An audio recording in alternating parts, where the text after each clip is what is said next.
this is Miss Lynn, chemistry teacher here at North, and I'm making this video today to help some students that have been struggling with analyzing the specific heat lab. All right, now in order to do the reflection part of this lab, you must first have completed the analysis of this part. And without completing that analysis, you are not going to really be able to do much of these calculations, and without doing the calculations you're not really going to be able to label your diagrams and or understand what you're doing. So today I've created this little video to go through all the things that you did in the lab, really teach it to you very slowly, like we have not had time to do in class, and to get some students tutoring on this subject. So now what I did is I went through and I scanned some pictures that I drew so I could talk about them as we go through this. So the first part, what we're doing in this lab, you have a block. It's some type of metal. We don't know what type of metal well, you did know. It was either copper or brass in your lab, but we have some block of metal right there. And what we're doing, the first thing we're doing, if you actually reread the lab, is we're taking the mass of it. So I'm going to make up numbers as I go along, but the mass of this block, I'm going to say, is 55 grams. So now the next step in this lab, what we did is we took that block and we put it in some water. And this is where some students are getting confused. And there's my block. It's in my water. And I have used this block with my little heater to heat it up to, I think in your lab it was 70, but I'm changing all the numbers in this analysis so that you can't copy mine. And I'm going to say I heated it up to 85. Why did we do this, guys? We are not studying this system. The reason we did this is to change the initial temperature of the block to its 85 degrees Celsius, or in your case, some number close to 70.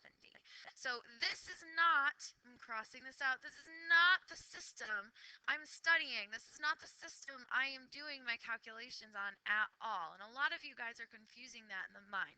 The only purpose of doing this was to heat up this block to a higher initial temperature. That's it. Otherwise, I don't really care about it. So moving quite along, I am not studying this. Its only purpose is to safely heat up this block. So as I go through, now I have this block. Its initial temperature is 85 degrees Celsius. I've heated it up. It's steaming hot. And I'm going to take this 55-gram block and I'm going to put it into water that has been previously weighed. I think you guys weighed it at, tried to get it as close to 100 grams as possible. I'm going to change my numbers a little bit, so I'm going to say it's 105 grams. Now, I have this, and before I put that block in, I got the initial temperature, or the TI, of the water, and that's going to be somewhere around room temperature because it's just sitting in a cup or a beaker. And so I'm going to say that my initial temperature of their water is 21 degrees Celsius, while the initial temperature of the block is 85 degrees Celsius. Guys, this is the system we are studying. This is our system, okay? We have our two objects in our system, and they are somehow going to exchange energy. Anything else other than this, what's going on inside this beaker right here, would be called the environment. And we're not going to worry about our environment right now, okay? We're just going to ignore it. We only care about what's going on in this system. So scrolling right along through the lab, blah, blah, blah, blah, I combine these two objects. That's what we're doing next. And after I combine them, I'm going to measure the temperature change as they exchange energy and reach what's called equilibrium.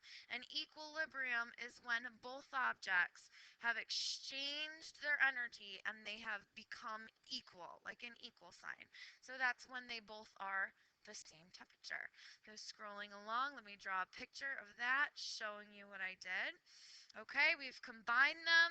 The heat has flown from the very hot block into the very cool water. And now, as I'm waiting, I'm watching my temperature rise. It's finally reaching equilibrium. I have no idea what your temperature's reached equilibrium at, but I'm going to guess that mine's going to be around 32 degrees Celsius. So the energy, to sum it up, the energy is flowing from the hot block, because it always goes from the thing with the highest energy, into the cooler water, which started at 21 degrees Celsius. And so my T final, the final temperature for both the block and the water, is going to be this 32 degrees Celsius. And I think a lot of you are very confused. You thought a lot of you confused and thought that the final temperature, the block, was the original 70 or 85, but that's not it. That the whole purpose of doing that heating above up here was not, it was just to change the initial temperature of my block to 85. It wasn't it. And then otherwise, I'm not ignoring that part. I'm just focusing on this system here. So far I've got all my numbers, and your data table is going to look something like this. Maybe you rearranged your columns. I saw one of my students in my lab set it up like this, and I thought, I really like that because it kept all the information about the specific item you were using together. So the mass of my water was 105 grams. The initial temperature was 21 and the final temperature was 32.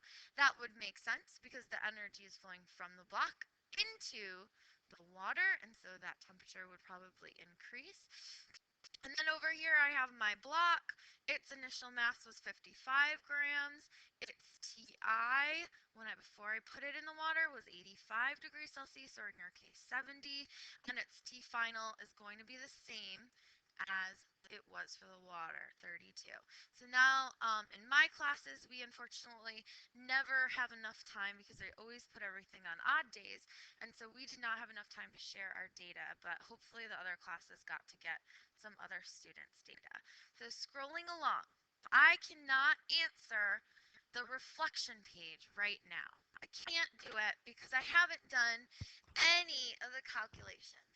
So before I even try to do any of this, I have to go through these calculations.